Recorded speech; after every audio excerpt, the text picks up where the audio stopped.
ஸ்ரீ குருபியோ நமக. நன்றாக குருவாழ்க, குருவே துணை. பரபிரம்ம ருத்ர காயத்ரி ஞானஸ்தலத்து நண்பர்களுக்கு வணக்கங்களும் வாழ்த்துக்களும். இந்த பதிவு மேஷ லக்னத்திற்கான பதிவு.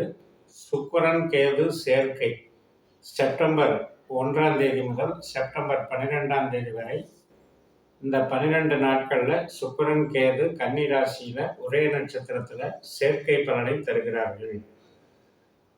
இப்போ இது நமக்கு என்ன விஷயத்தில் கவனத்தில் எடுத்துக்கணும், எந்த விஷயத்தில் எச்சரிக்கையாக இருக்கணும், எதில் நமக்கு ப்ளஸ் பாயிண்ட்டு எல்லாமே பார்க்கணும். நம்ம லக்னத்திற்கு சுக்கிரன் 2ஆம் வீட்டுக்கும் 7ஆம் வீட்டுக்கும் உடையவர்.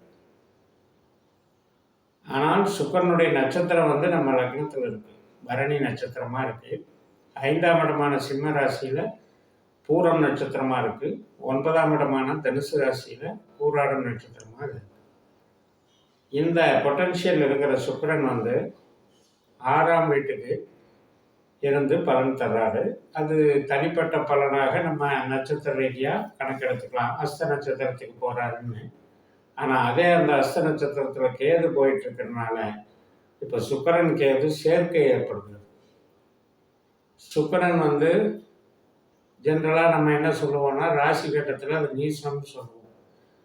ஆனால் நான் உச்ச நீச்சம் நட்பு பகை எல்லாமே அம்சத்தில் தான் பார்க்கணும். அதனால் இப்போ கேது அஸ்தம் 1ஆம் பாதத்தில் போயிட்டுருக்காரு. அதனால் கேது மேஷ ராசி மேஷ அம்சத்தில் இருக்காங்க. இந்த சுக்கிரன் இந்த 12 நாளில் 4 அம்சம் மாறுவார். மேஷ நவாம்சம், ரிஷப நவாம்சம், மிதுன நவாம்சம், கடக நவாம்சம். இதில் கடக நவாம்சம் மட்டும் 4ஆம் பாதம் மட்டும் நமக்கு நெகட்டிவாக இருக்கும். அந்த நாட்கள் உங்களுக்கு 10ஆம் தேதி, 11ஆம் தேதி, 12ஆம் தேதி, இந்த 3 நாட்கள், அதாவது செப்டம்பரில். அப்படி இருக்கும்போது இந்த சுக்கிரன் 6ஆம் இடத்துல என்ன செய்வார் அப்படின்னு பார்த்தோம்னா, நமக்கு சிந்தனை, நம்முடைய செயல்திறன், நம்முடைய ஆசை, பாசம், நேசம், கலைகள், குழந்தைகள் மற்றும் ஆன்மீகம், வெளியுறவு தொடர்பு மற்றும் நமக்கு வெளிநாட்டு தொடர்பு, உயர்கல்வி, ஆராய்ச்சி கல்வி, இதையெல்லாம் குறிக்கிற இடம் இந்த சுக்கிரனுடைய இயற்கையிலேயே சுக்கிரனுடைய பொட்டன்ஷியல். அப்படிப்பட்ட கிரகம் 6ஆம் வீட்டுக்கு போகுது அப்படின்னா அது கொஞ்சம் சப்போர்ட் குறையுதுன்னு அர்த்தம். லக்னத்துக்கும் 6ஆம் வீட்டுக்கும் தொடர்பு அப்படின்னா என்னென்னா, கொஞ்சம் ஈடுபாட்டோட வேலை தான் பார்ப்போம். ஆனால் சந்தோஷமாக இருக்கிறதோ அல்லது ஃப்ரீயாக இருக்கிறதோ இல்லை அப்படின்னு அர்த்தம். 6ஆம் இடம் அப்படின்னாலே நமக்கு உற்பத்தி சார்ந்த ஒரு வேகம் நம்ம உழைப்பில் இருக்கும். ஆனால் அதே நேரத்தில் ஹெல்த் ரீதியாக பார்க்கும்போது 6ஆம் இடம் நோய். அதே உறவுகள் ரீதியாக பார்க்கும்போது 6ஆம் இடம் பகை. அப்போ இந்த இடத்துல நமக்கு கேதுங்கிற ஒரு கெட்ட கிரகம் இருக்குது. அந்த கிரகத்தின் மேலே இந்த சுக்கிரன் போகிறாரு இந்த 12 நாள். அப்போ இந்த நாட்களில் நமக்கு 1ஆம் தேதியிலேருந்து 12ஆம் தேதி வரைக்கும் நம்முடைய செயல்பாடுகளில் கொஞ்சம் உஷாராக இருந்துக்கணும். ஹெல்த்லேயும் கவனம் செலுத்துக்கணும். ஏன்னா கேதுங்கிறது இயற்கையிலேயே குடல் சம்மந்தப்பட்டது, அடிவயிறு சம்மந்தப்பட்டது, அமிலத்தன்மை, கெமிக்கல் அலர்ஜி, இதெல்லாம் கொடுக்குற கிரகம். அப்பேற்பட்ட கிரகம் சுக்கிரன் சந்திரனுடைய நட்சத்திரத்தில் சேருது. இந்த சந்திரன் யார் அப்படின்னா நமக்கு பணம் கொடுக்குற கிரகம், உத்தியோகம் கொடுக்குற கிரகம், நமக்கு தொழில் கொடுக்குற கிரகம். அப்படிப்பட்ட நட்சத்திர தொடர்புடைய சந்திரனுடைய நட்சத்திரத்தில் போகிறதுனால அந்த 6ஆம் இடத்துல வேலை நடக்கும். ஆனால் இந்த 2 மாறுபட்ட கிரகங்களுடைய சேர்க்கை வரும் பொழுது கேதுவால் சுக்கிரன் பாதிக்கப்படுகிறார்.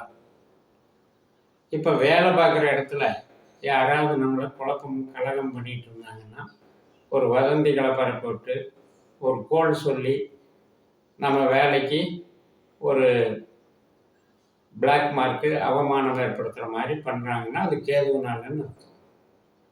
அப்போ இந்த கேது என்பதில் நமக்கு கொஞ்சம் எச்சரிக்கை தேவை. இப்போ கேது மட்டும் தனியாக 6ல் இருக்கிறதுனால அது சந்திரன் மாதிரி வேலை செய்கிறதுனால நம்ம கொஞ்சம் மனக்குழப்பத்தோடையே வேலை செய்வோம்னு அர்த்தம். ஆனாலும் வேலைக்கு கெடுக்காது, வேலையை பாதிக்காது. ஆனால் கொஞ்சம் கன்ஃபியூஸ் பண்ணிக்கிட்டே இருக்கும். இதுதான் கேதுனுடைய நேச்சர். அப்படிப்பட்ட கன்ஃபியூஸ் பண்ணுற கேது கூட சுக்கிரன் போய் சேர்றாரு. அவரை நம்மளுக்கு 2ஆம் அதிபதியும் கூட.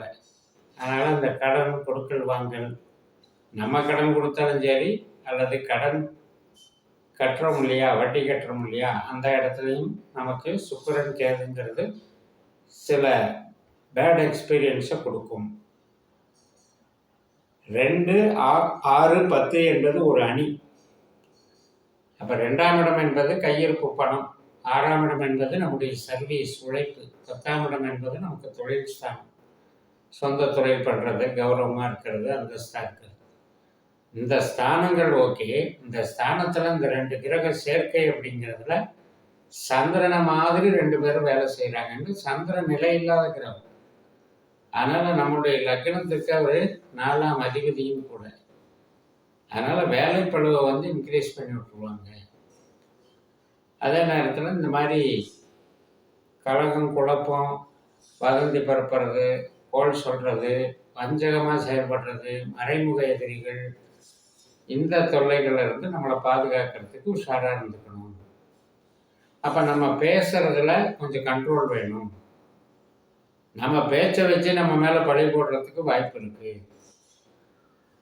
அது மாதிரி ஒரு பேச்சுக்களை வந்து கம்மி பண்ணிக்கணும். ஏன்னா இப்போ ஒருத்தர் வந்து நம்ம பேச்சை எப்படி வந்து ட்விஸ்ட் பண்ணி அதை வேறு அர்த்தத்தோடு கொண்டு போய் சேர்த்து வேறு இடத்துல நம்மளுக்கு ஒரு பழி போடுற அளவுக்கு அதை டெவலப் பண்ணுறாங்கன்னு தெரியும்.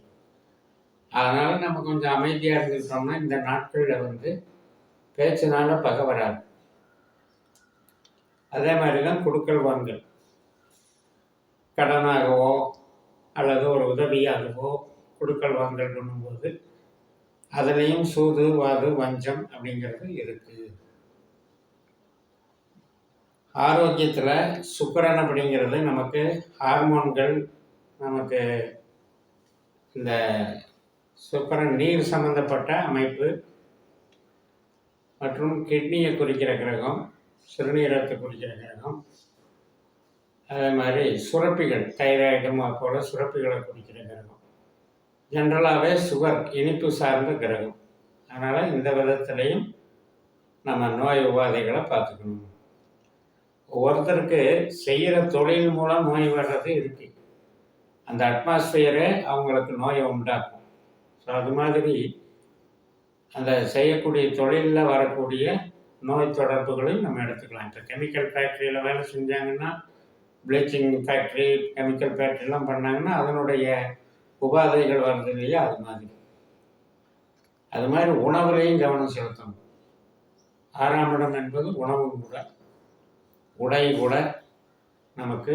அதே மாதிரி ட்ரீட்மெண்ட் எடுக்கிற மருந்தும் 6ஆம் இடம் தான். அப்போ சாப்பிட்றதுலையும் கவனம் செலுத்தணும். அதில் இந்த ஃபாஸ்ட்டு ஃபுட்டு மாதிரியான ஐட்டங்களை இந்த காலகட்டத்தில் தவிர்க்கணும். கெமிக்கல் அலர்ஜிங்கிறது இப்போ இருக்கிற அந்த நவீனமான செய்யக்கூடிய சமையல்களை தான் வருது. ஸோ அதை அவாய்ட் பண்ணிவிட்டு இது பண்ணுங்க. நமக்கு நோய் உபாதைகள் இல்லாமல் ஆரோக்கியமாக இருக்கிறதுக்கு நமக்கு பேஸே சுக்கிரன் தான். அதனால் அப்படிப்பட்ட சுக்கிரனை வந்து நம்ம ஆக்டிவேட் பண்ணிக்கணும் எப்போவுமே. சந்தோஷத்துக்கும், ஆரோக்கியத்துக்கும், குடும்ப நலத்துக்கும், சுகத்துக்கும், வில் பவர் இன்க்ரீஸ் ஆகிறதுக்கும். பரணி, பூரம், பூராடம் இந்த சுக்கிரனுடைய நட்சத்திரங்கள். இந்த 3 நட்சத்திரங்களில் மகாலட்சுமி வழிபாடு பண்ணுறது, சேத்திரமாக ஸ்ரீரங்கம் இருக்கிறதுனால ஸ்ரீரங்கத்தில் தாயார் சன்னதியில் போய் நெய் தீபம் போட்டு தாமரைப்பூ சாத்தி அர்ச்சனை வழிபாடு பண்ணிட்டு வர்றதன் மூலமாகவும் நமக்கு வந்து வளர்ச்சி இருக்கும், ஆரோக்கியத்துக்கு நன்மை தரும். அதனால் இந்த பருவம் அடைந்த நபர்கள், அதுலேயும் வாலிப ஸ்டேஜில் இருக்கிற ஆண்களுக்கும் கூட இந்த சுக்கிரன் கேது சேர்க்கை என்பது ஒரு சகவாச தோஷத்தை ஏற்படுத்தும். அது வந்து நெகட்டிவாக வேலை செய்யும். அதாவது ஒழுக்கம் இல்லாத அல்லது நோய்வாய்ப்பட்ட, கொஞ்சம் வந்து அங்க ஈனமுள்ள ஒரு தொடர்புன்னு அர்த்தம் சுக்கிரனோட கேது சேரும். அப்போ நமக்கு 7ஆம் அதிபதி நம்மளுடைய இதுக்கு சுக்கிரன். அவர் 6ஆம் வீட்டில் இருக்கிறனால இந்த காலகட்டத்தில் அந்த மாதிரி உறவுகள் மூலம் பகை ஏற்படுறதுக்கும் வாய்ப்பு இருக்குது. அதே மாதிரி நமக்கு இப்போ அந்த மேரேஜ் அலையன்ஸ் பார்க்குறதும் இந்த காலகட்டத்தில் தவிர்த்துக்கணும். ஏன்னா சில நம்பிக்கைகளில் அது நமக்கு முன்னால் ஒரு மாதிரி சொல்லி பின்னால் முரண்பட்டதாக மாறுறதுக்கு வாய்ப்பு இருக்கு. ஆனால் வேலைக்கு எந்த பாதிப்பும் இல்லை என்று கூறி நிறைவு செய்கிறேன். இந்த சேனலை சப்ஸ்கிரைப் பண்ணி ஷேர் பண்ணுங்கள். உங்கள் தனிப்பட்ட ஜாதக பலாபலன்களை என்னுடைய வாட்ஸ்அப் நம்பரில் தொடர்பு கொண்டு பலன் பெறுங்கள். உங்களிடமிருந்து விடைபெறுகிறேன். உங்கள் JMS. நன்றி, வணக்கம்.